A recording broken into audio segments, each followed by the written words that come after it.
So welcome back. We are in module 11 and lecture 1.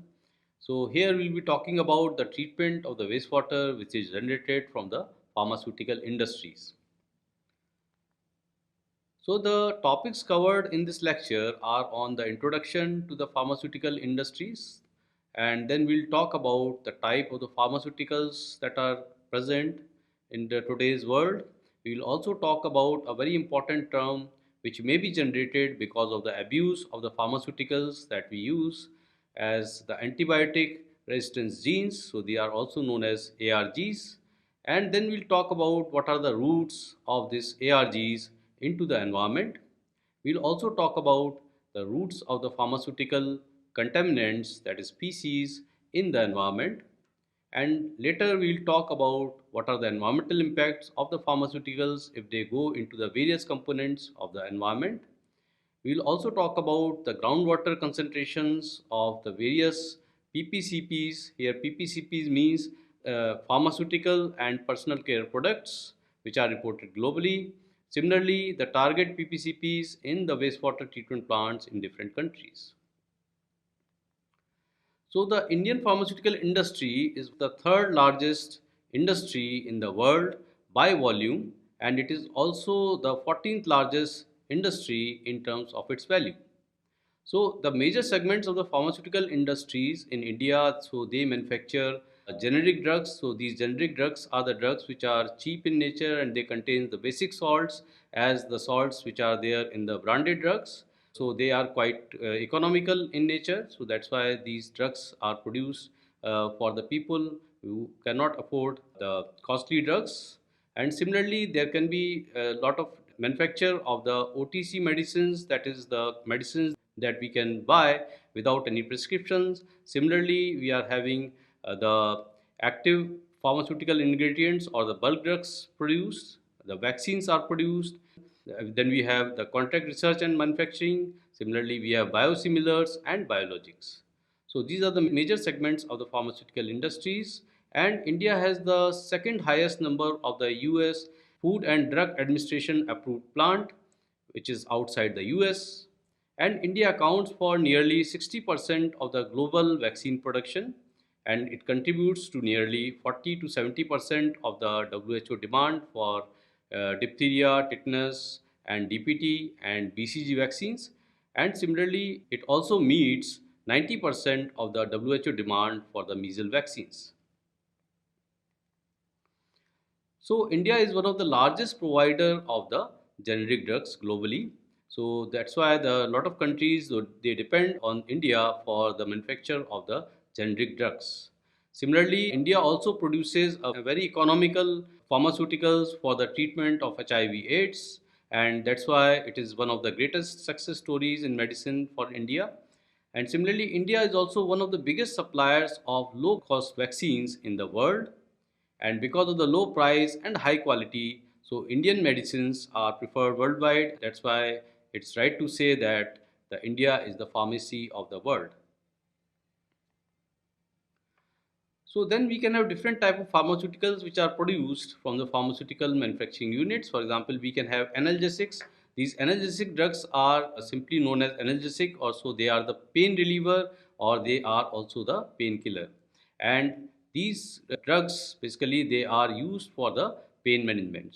So these analgesics they are used as for the pain management without addressing the underlying cause. So if the cause is also not known, so in that case also these analgesics may be taken, and they do not address the cause of the pain, but they can basically provide the relief from the pain. Similarly, they can also reduce the inflammation at the site of the pain wherever the pain is occurring, or they can also change the perception of the brain for the feeling of the pain. So that's why they can reduce the pain in the body. They can be used for a number of applications. For example, it can be used for post-surgical pain. It can also be used for acute pains like, for example, headaches or toothaches or broken bones. It can also provide relief from the chronic pains, that is the pains which are happening from the long-term diseases like arthritis, from neuropathy, as well as from the cancer. So there can be number of drugs which are available in form of the analgesics. For example, we can have non-opioid drugs which does not contain any opium or narcotics. So these are ibuprofen, we can have aspirin, naproxen, etc. Similarly, the drugs which contains opium or they are narcotic drugs, so these are basically called the opioid drugs, and these opioid drugs may include morphine, codeine, etc. And then we can have the drugs which are the combination of the non-opioid as well as the opioid drugs. For example, we can have cocodamol.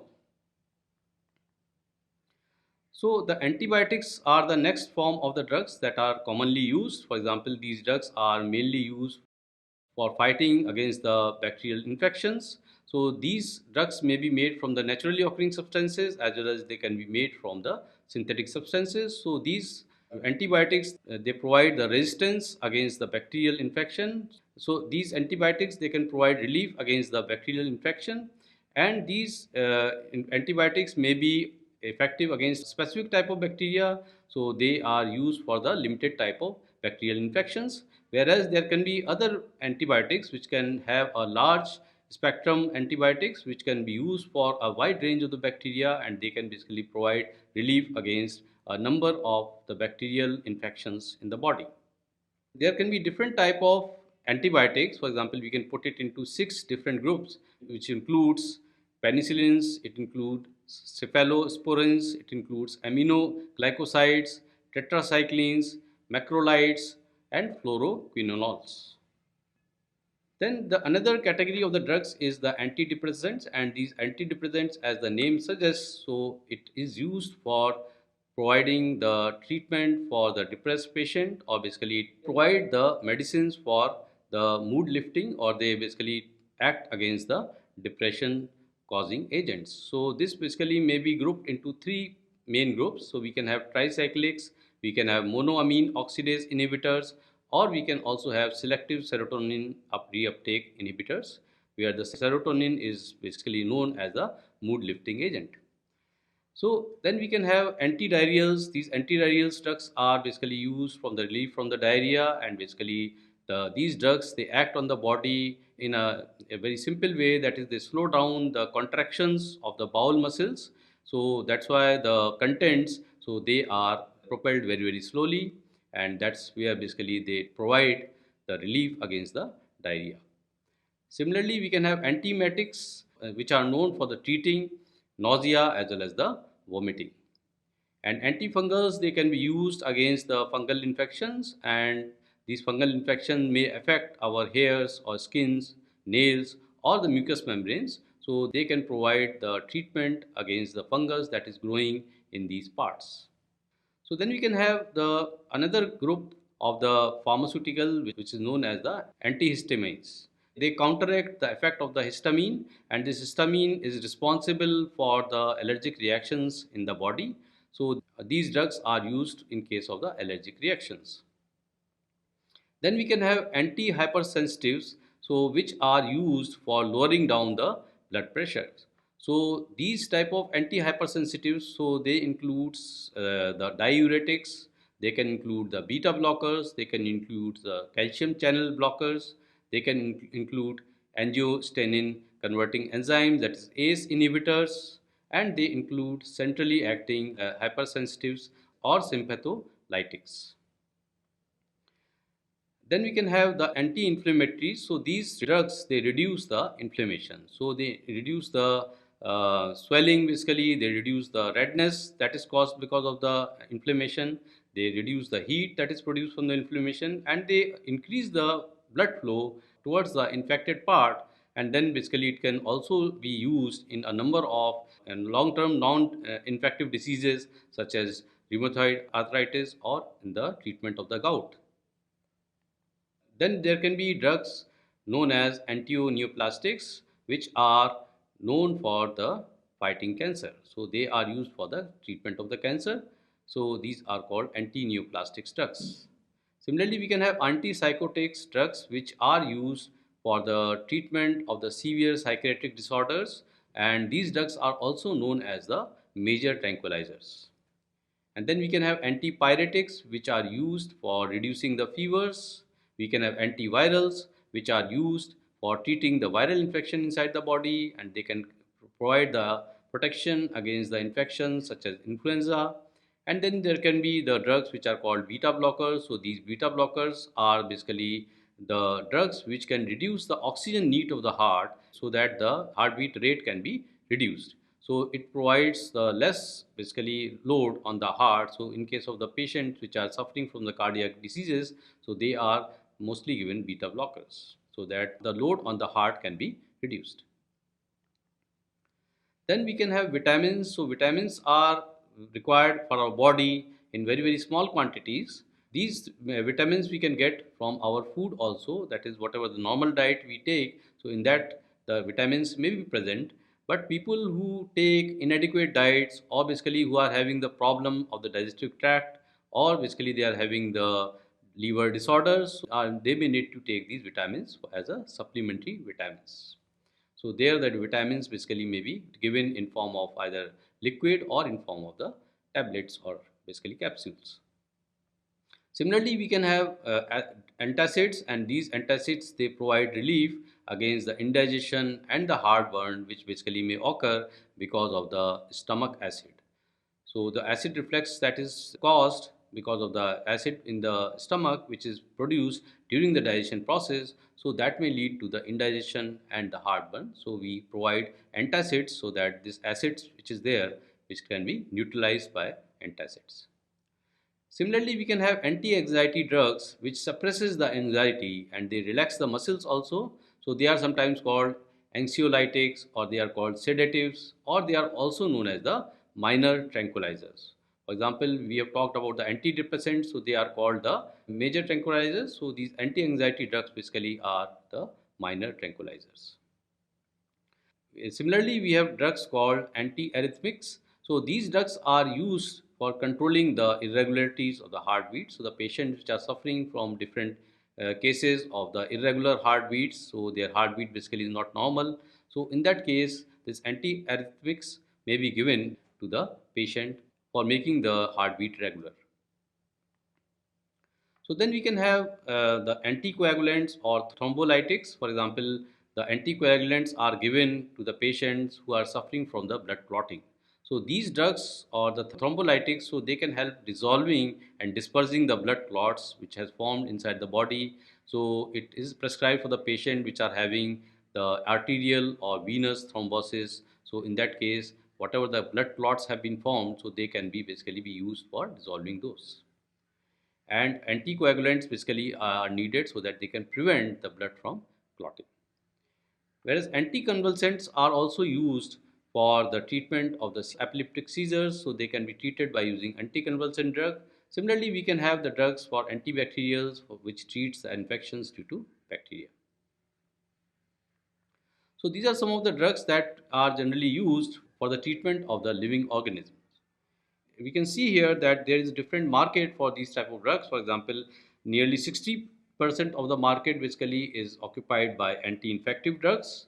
Similarly, 11% of the market is captured by gastrointestinal drugs. Similarly, 10% of the market basically goes to the cardiac drugs, 10% for the respiratory drugs, then basically 10% for the vitamins, minerals, and the nutrients, then 11% goes to the painkillers or the analgesics. Similarly, the 5% of the drugs basically contributed by the skin diseases, and similarly, next 5% may be contributed by the gynecological problems. Similarly, next 5% may be contributed by the neuropsychiatry, and the 5% again may be imparted to the anti-diabetic drugs, and similarly 2% goes to ophthalmology, and 11% basically contributes to the other type of drugs that are used in the Indian markets. So we can see here that there can be a number of ways by these drugs can be given or these drugs can be monitored.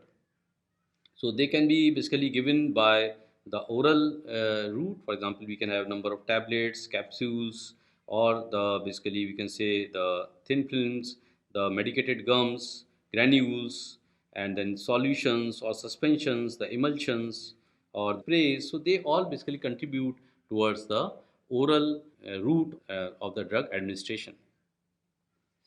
So here we can also take the drugs by the route of the inhalation. So we can have dry powders and the liquid sprays which may contribute towards the inhalation of these drugs. For the nasal area, we can have drops as well as the sprays by which the drugs can be administered.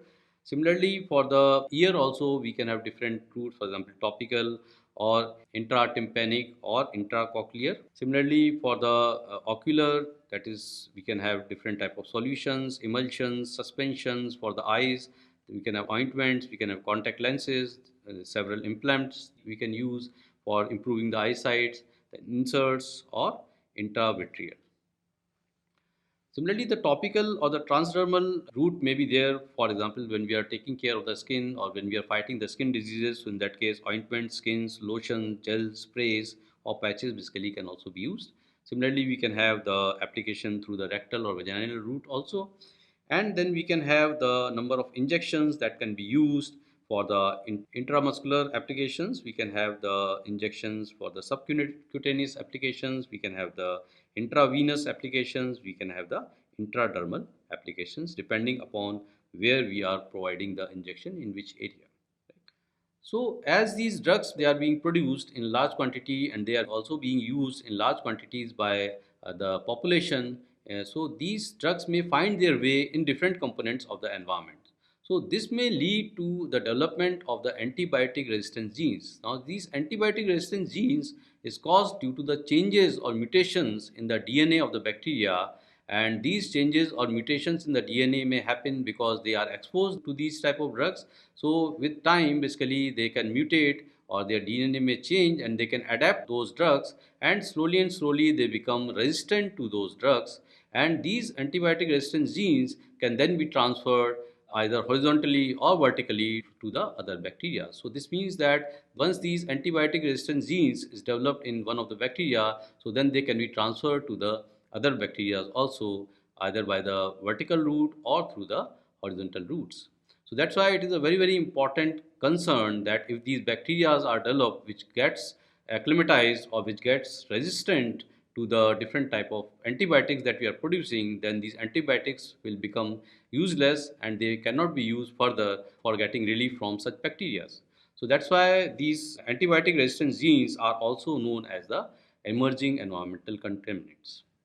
So these ARGs, they can be transferred and transformed in various environmental components, for example, in groundwater, in the surface water, or in the soil. So they can be transferred from one bacteria to another bacteria, or they can be transformed in the same bacteria, and then basically these ARGs can develop and they can spread a lot. This is causing a lot of concern today, and this happens because of the abuse of the drugs that we are using. So they are going into the environment indiscriminately, and that's why it is leading to the growth of these ARGs. So these ARGs basically can move horizontally through a number of mobile genetic elements. For example, they are called integrons or they are called transposons or the plasmids. So they are transferred from one bacteria to the another bacteria through the horizontal gene transfer, whereas they can be transferred vertically also when the bacteria goes for the production. So in that case, they may be transferred to the next generations. So these antibiotic resistant genes may be spreading into the environment because of number of factors. For example, we can have the heavy metals being exposed to these bacteria, and because of which they become resistant to those metals also. And similarly, we use a number of disinfectants, and slowly these bacteria may mutate and they can also become resistant to these disinfectants. Similarly, we use a number of antimicrobials. For example, we use it in intensive agriculture as well as in the livestock farming. So we are using these antimicrobials. So they basically are exposed to those bacteria which basically develop the resistance during the exposure and during the process of getting adapting to these toxic elements. Similarly, the wastewater treatment plant disposal may also pose a problem. They may also lead to the generation of the antibiotic resistant genes because these wastewater treatment plants, so they are using conventional treatment processes, and these conventional processes may not basically treat the pharmaceuticals which are going into the wastewater completely, and that's why this basically may lead to the exposure of these pharmaceuticals to the bacteria. Similarly, we use a number of antimicrobials in case of aquaculture also. So from this aquaculture also we can get the generation of these ARGs. And we are also using antibiotics as a growth promoters or as a disease prevention in case of the animals. So from there also the antibiotics may go into the environment. For example, these basically the excretion of these animals basically may lead to the contamination of the soil, and from there it may basically be transferred to the other components of the environment. So we can see here that when we use extensively the antibiotics, so it can result in the formation of the drug resistant or the antimicrobial resistant bacteria, and these bacteria basically may lead to the spreading of these ARGs in form of mobile genetic elements such as integrons. So they play a major role in the spreading of these ARGs. So they spread in various components of the environment through this horizontal and the vertical transport. Similarly, from here, the drug-resistant bacteria or the ARGs, so they may be spread into the different components of the environment, and this basically may lead to the environmental contamination. Similarly, these ARGs may also be produced from the wastewater treatment plants or from the agricultural fields, from the humans and the animal waste. So they also basically lead to the emission of the ARGs into the environmental components.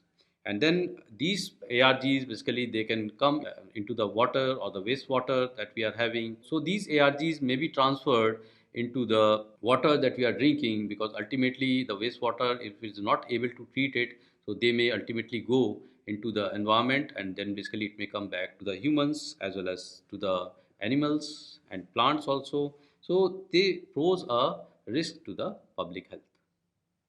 So that's why we can see that it is basically a cyclic process. So we are using these antibiotics for the treatment of the body, and ultimately these antibiotics basically are becoming useless in the sense because the ARGs are being developed, and these ARGs are very resistant to these antibiotics.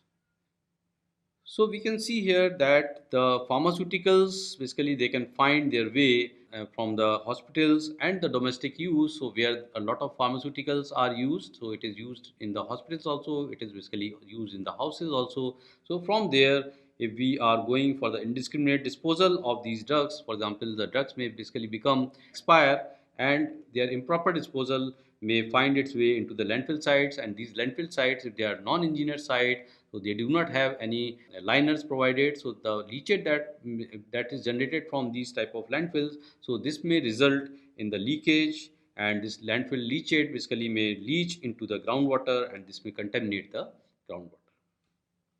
Similarly, we can also find these pharmaceuticals from the hospitals and the domestic use. So they may go into the sewer lines also, and from the sewer lines, it ultimately goes into the wastewater treatment plants.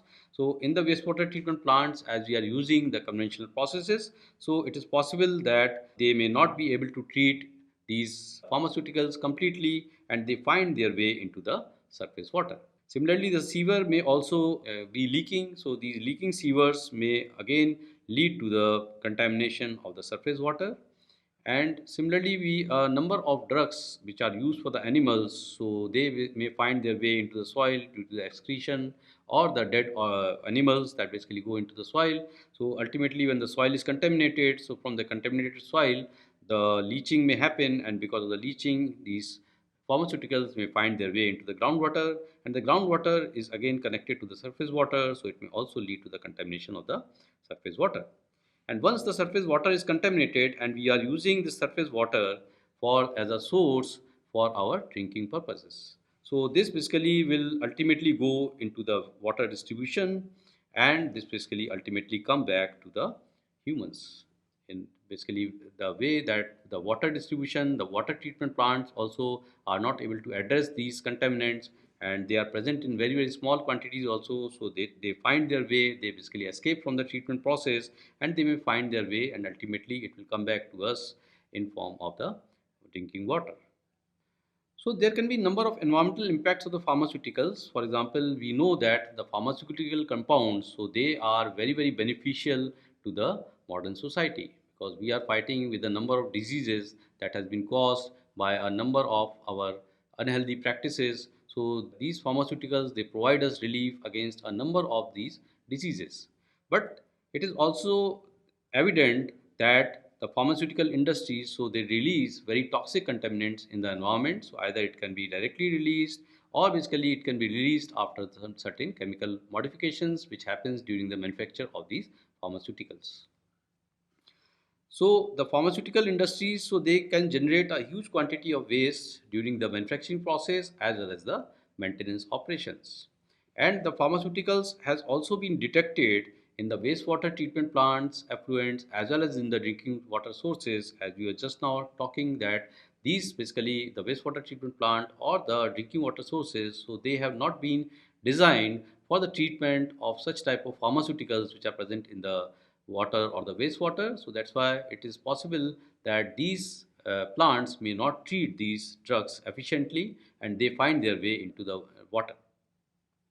Similarly, there can be different routes which includes the treated wastewater going into the water bodies.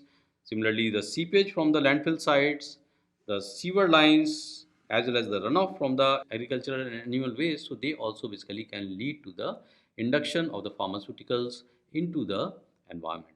So basically, when we are talking about the runoff from the animal waste or we are talking about the sewer lines, so there we find that since we are consuming a lot of medicines also, even though if we are not disposing it off directly into the environment, but our waste basically may contain a lot of these pharmaceuticals which are unutilized in our body. So they basically find their way and they go out in the excretion, and this may lead to the contamination of the environmental components. So then we can have the wastewater which is coming out from the pharmaceuticals as well as the personal care products, so which is called PPCPs. So it is discharged into the water bodies, or if it is if it is discharged into the environment. So it can lead to a number of adverse effects on the humans as well as the animals and plants. So it can be genotoxic, it can be mutagenic, it can have ecotoxicological effects. So things happens when the pharmaceuticals and the personal care products, they find their way into the environment. And similarly, if we are constantly releasing these pharmaceutical contaminants to the water bodies, so the long term exposure basically may result in the chronic effects in the aquatic plants as well as in the animals. And similarly, the long-term exposure to the pharmaceutical contaminant, so it may also lead to the change in the inherited trait because it basically is genotoxic as well as mutagenic. So it basically will change the inheritance, it will change the DNA of the people who are taking it, and similarly, it will also basically change the behavior of the living beings. Similarly, the PCs, they are present in the drinking water, so they can basically produce a lot of harmful effects on the newborn babies. It can also affect the elderly peoples. It can also affect the people who are suffering from the diseases like kidney disease or the liver failure, because these people, so they are having very low immunities. In this way, these PCs, if they are present in the water, even if they are present in very small amounts also, then also it can cause a lot of problem to the people who are taking it. Similarly, when we talk of the anti-cancer drugs, so if they are present in the water, so they can penetrate the blood placenta barrier and they can cause teratogenic and embryotoxic effects.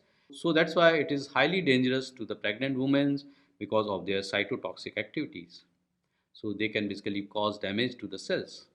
And it is also seen that around 95% of the antibiotic compounds, so they can be released unaltered into the sewage system. So they are basically not modified, they are not altered at all, and they find their way directly into the sewage system, and they are not basically decomposed or degraded or altered when they go into the sewage system.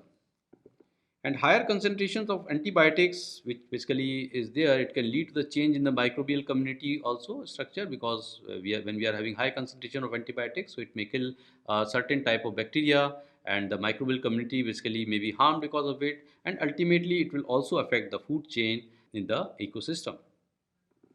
So we can find that ibuprofen, ketoprofen, naproxen, indomethacin, diclofenac, acetyl salicylic acid, and phenazone. So they have been found in the surface water systems. So diclofenac, ibuprofen, and propionate, so they are the most commonly found drugs in the water bodies and after the chlorfibric acid. So we see that a number of drugs basically they are found in the water, and these diclofenac, so they have proved to be highly toxic to the vultures and to the cattle. So it has been proved already that the diclofenac which is present in the carcass of the dead bodies of the cattle, so they may contain high amount of diclofenac. So these diclofenacs are basically taken by the vultures, and these vultures basically can take this the flesh that contains high amount of diclofenac, and it may lead to their kidney failures, and this may lead to the extinction of these vultures in India. So sewage treatment plants, so they are not always successful in removing the active chemicals, or we can say the pharmaceutical compounds from the wastewater, and that's why they may find their way in the aquatic environment, and they can directly affect the aquatic organism, and they can also basically come into the food chain. So, in a recent study, it has been found that very high levels of the several drugs were found in the effluents which are coming out from the wastewater treatment plants in Vishakhapatnam in India. So, this has been reported by Patnidi et al. In 2015, and this shows that the wastewater treatment plants, so they are not able to treat the pharmaceuticals which are present in the sewage. That's why it is very essential that we create the effective and efficient treatment methods for the removal of the pharmaceutical contaminants from the wastewater. So there can be a number of mechanisms and techniques which are being studied nowadays. For example, we can have advanced oxidation process, we can have the use of the membrane processes, etc. So, but it is found that the adopted methods is mainly the biological approaches we are using, which we find that they are not as efficient as the other processes which we use, so that we can treat these drugs to the desired level. So these pharmaceutical contaminants like antibiotics, analgesics, and anti-inflammatory or antidepressants, so these basically may find their way into the wastewater, and they can find their way from the human waste or from the animal byproduct or the pharmaceuticals effluents or from the hospital waste. So they may come into the environment, and they can basically cause a lot of risk to the aquatic life. They can cause endocrine disruptions to the people who are taking it. Similarly, they can also basically lead to the antibiotic resistance. So a number of technologies are being used, for example, membrane technology, the advanced oxidation process, and we are also using active research process. So we can have a combination of these technologies along with the biological process also. Similarly, people have also tried microalgae treatment. Electrochemical treatment is also being used nowadays for the treatment of certain type of drugs which are highly recalcitrant in nature, and they are basically not treated through the conventional processes. Similarly, people are also trying the constructed wetlands for the removal of these pharmaceutical contaminants. So now we can see here that a lot of countries have reported that the groundwater they contain a wide spectrum of the pharmaceutical and personal care products. So these are found in the groundwater. For example, doxycycline is found nearly in a concentration of 2000 nanograms per liter, and this is find having the source from natural springs. This has been reported from the Spain. Similarly, ciprofloxacin has been reported to be nearly 14,000 nanograms per liter, and this has been found in the wells of India. Amoxicillin has been found in 6,490 nanograms per liter, and this has been reported in the wells and the boreholes in the Nigeria. Similarly, ampicillin has been reported to be nearly 3,690 nanograms per liter in the wells from the US. Similarly, ofloxacin has also been reported as high as 1,14,940 nanograms per liter in from the wells of US, and similarly, India has also reported nearly 480 nanograms per liter in the wells. Azithromycin has been found nearly 1620 nanograms per liter in the pumping wells and in the piezometers in Spain. Similarly, diclofenac has been reported to be very high. For example, we can have nearly 13 lakhs 90,000 nanograms per liter has been reported in the bore wells in India. Similarly, ibuprofen has also been reported to be nearly 3,110 nanograms per liter in the wells, springs, and sumps of US. The acetaminophen has been reported to be nearly 15,580 nanograms per liter in the wells in the US. And similarly, naproxen has been reported to be 98,390 nanograms per liter in the wells from the US. The ketprofen has been reported to be 23.4 nanograms per liter in the hand pumps along the Ganga River basin in India, and codeine has been found to be nearly 2,440 nanograms per liter in the wells and bore wells of Nigeria, and salicylic acid has been reported to be nearly 2,015 nanograms per liter in the wells from China. Similarly, we can see here that the beta blockers like metoprolol is found nearly 90 nanograms per liter in the wells in India, and similarly nearly 355 nanograms per liter has been observed in the pumping wells as well as the piezometers in Spain. Atenolol that has been found to be nearly 106 nanograms per liter in the monitoring wells of the Spain, and propinolol has been found to be nearly 9.38 nanograms per liter in Spain piezometers. Similarly, we can find these drugs in a number of wastewater treatment plants also. So it has been reported that the wastewater treatment plant may contain the drugs in the influent as well as the effluent concentration basically is also showing that it is not effective in treating these drugs. For example, we can see that from the China, when we are treating the wastewater by using active research process along with the ultrafiltration and ozonation plant. So we find that nearly 0.35 microgram per liter diclofenac was there in the influent. So it was able to remove only 0.15 microgram per liter of the diclofenac. Similarly, we can see that trimethoprim. So nearly zero point 0.3 was there in the influent and zero point 0.1 basically is there in the effluent. Metoprolol, so it is zero point 0.1 in the influent and nearly 0.09 in the effluent. The gemfibrozil, so it is 0.04 in the influent and 0.03 in the effluent. Similarly, bezafibrate, so it is basically 0.04 in the influent and 0.01 in the effluent. Carbamazepine, so it is 0.15 in the influent and 0.12 in the effluent. And similarly, we see that caffeine is nearly 6 microgram per liter in the influent and 0.01 microgram per liter in the effluent. So we can see here that the concentration of these drugs is still found in the water even after the treatment, and they have used the treatment like ultrafiltration and the ozonation plant also along with the ASP. And here we can find that the constructed wetland in US, so they have reported that the concentrations of these drugs, so they can be removed to a greater extent, but some of the drugs, for example, acetaminophen has been removed to nearly 0.02 microgram per liter. Similarly, ibuprofen is quite effectively removed. Similarly, sulfamethoxazole, so it has been also quite effectively removed. But we find that the metoprolol is also effectively removed, and gemfibrozil is not removed, but it is increased, right? So similarly, carbamazepine is basically enhanced, whereas the caffeine is effectively removed in the constructed wetland. So we can see here that the drugs from the treatment by active research process or the conventional active research plants, so they basically are not able to remove these drugs very effectively. Similarly, in US also they have reported by using the active discharge process, so sulfamethoxazole 1.1 microgram per liter in the influent and nearly zero point 0.1 microgram per liter is reported in the effluent, whereas the carbamazepine is basically is increased in the effluent, whereas the caffeine is effectively removed by the active discharge process. So we can find in the Canada, by they were using the lagoons treatment or they are using the active discharge process plants along with the media filtration.